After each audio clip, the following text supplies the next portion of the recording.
Hi, I'm Danny from TCL, and today I'll introduce you to a fantastic feature of your TCL refrigerator, the vacation mode. Planning a getaway? Whether it's a weekend trip or an extended holiday, the vacation mode ensures your refrigerator runs efficiently while you're away, saving energy and reducing costs. Here's how to activate it. Step 1. Ensure your refrigerator is mostly empty, especially of perishable items. This mode is designed for when you're away and the fridge doesn't need to work as hard. Step 2.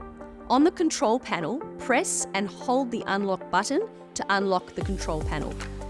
Step 3. Press the function button until holiday or vacation is displayed. You might notice a light indicator or a beep signalling that vacation mode is now active. While in vacation mode, your TCL refrigerator will optimize its cooling cycles, focusing on preserving the freezer section's contents while using minimal energy for the fridge section. Once you're back home, don't forget to deactivate the vacation mode by repeating the above steps to get your fridge back to normal.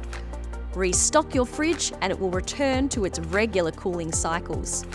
Remember, using the vacation mode not only saves energy, but also ensures your refrigerator's longevity by preserving unnecessary wear and tear.